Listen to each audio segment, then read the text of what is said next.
Hello everybody, welcome to this video which is about Act 4, Scene 5 of Hamlet. Claudius has succeeded in ejecting Hamlet out of the play. Now he can finally relax and enjoy his kingship. But things are going from bad to worse in Elsinore. For one thing, the death of Polonius has raised suspicions among the people. Claudius has had Polonius buried quickly in an effort to cover up the awkward fact of Polonius's murder, but this only makes Claudius seem more guilty in the eyes of the people, and especially in the eyes of Polonius's son, Laertes, whom it is rumored is on his way back from France to avenge his dad. Worst of all, poor Ophelia has gone mad. Why has she gone mad? Of course, nobody knows. As Polonius had said in Act 2, for to define true madness, what is it but to be nothing else but mad? Madness doesn't make sense by definition. It is excluded from the causal chain of logic that holds the rest of the universe together, like an infection of disorder. One way of thinking about Ophelia's madness is that she has caught it from Hamlet. Indeed, Gertrude describes Ophelia's madness in terms similar to how Rosencrantz and Guildenstern had earlier described Hamlet. He says crazy things that kind of sound like they might mean something, but which are so obscure that you don't know if they really do mean anything, or if they are only suggestive in a way that allows other people to read their own interpretations into the things she says.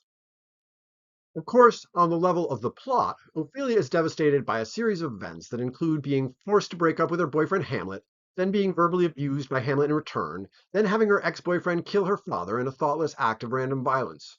In terms of the thematic meaning of Ophelia's madness as a whole, however, Ophelia's madness seems to double and extend Hamlet's madness, filling the space in the play left by the exile of Hamlet, but also twisting the theme of madness into a new register and associating it with new configurations of meaning. Whereas Hamlet's madness had taken the form of impossibly witty and profound observations about his social environment and about human existence in general, Ophelia's madness seems to disconnect her from the people and environments around her, as if she is trapped in some private reality that doesn't line up with her real reality. Whereas Hamlet's madness was aggressive, dramatic, and even at times heroic, Ophelia's madness is childlike and pathetic. Most importantly, while Hamlet's madness was always shaped by the possibility that Hamlet is actually in control of his madness on some level, that maybe he wasn't even really mad at all, Ophelia is completely at the mercy of her mental illness. There is nothing glamorous or romantic about Ophelia's madness. The things that Ophelia says and sings during her mad scene allude to both her abandonment by Hamlet and the death of her father. Some of the songs are about death and grieving, while other of the songs are about being spurned by an unfaithful lover. These two preoccupations twine around one another in a way that suggests a parallelism between the dead father and the unfaithful lover, and that portray both figures as symbols of the inevitability of the death of love and the death of the body. In this sense, Ophelia's madness echoes the disillusion Hamlet had experienced after the death of his own father and the sexual unfaithfulness of his mother, with both experiences serving as a metaphor for a wider disillusionment on a cosmic scale. But if you are an actor playing Ophelia, Act 4, Scene 5 is your time to shine. Throughout the rest of the play, your role was mostly to be lectured to by your father and brother and ranted at by Hamlet. You rarely got a word in edgewise. Nobody seemed to care what you had to say. They just wanted to use you as a chess piece in their own games of male rivalry and power playing. Now, for the first time in this scene, Ophelia has achieved the center stage status that Hamlet had occupied throughout the rest of the play. She is allowed to talk freely without being cut off.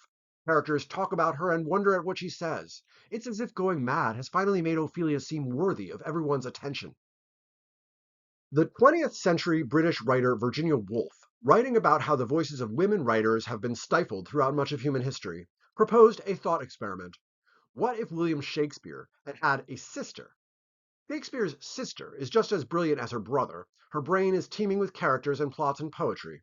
Her brother is able to go to school, to travel and mingle with different groups of people, to move to London and join a theater group, to become an actor and learn stagecraft, and then rise through the ranks to become a director, writer, producer, and owner for the company.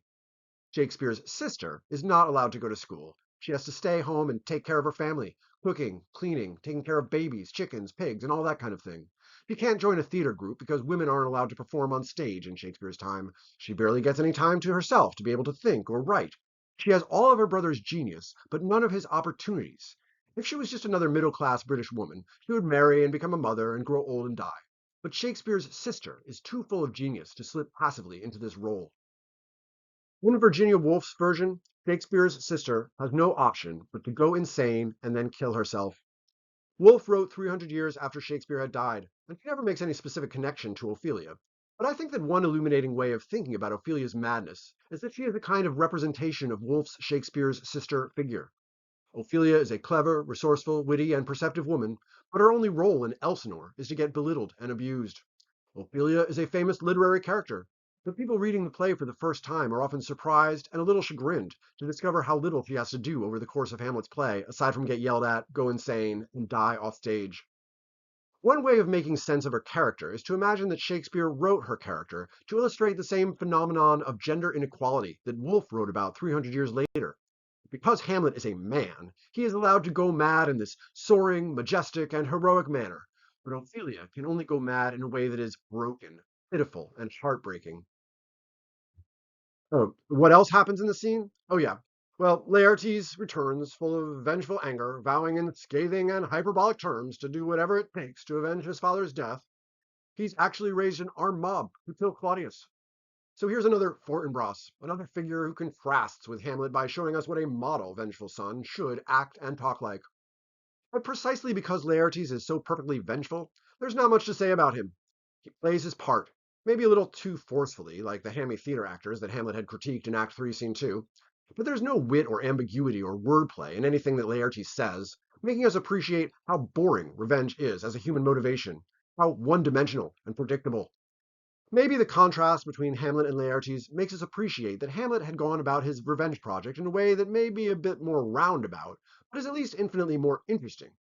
Claudius adeptly redirects Laertes' wrath away from himself and toward Hamlet, showing that Laertes, for all his energy and bravado, is actually a manipulable dupe playing into Claudius's nefarious schemes.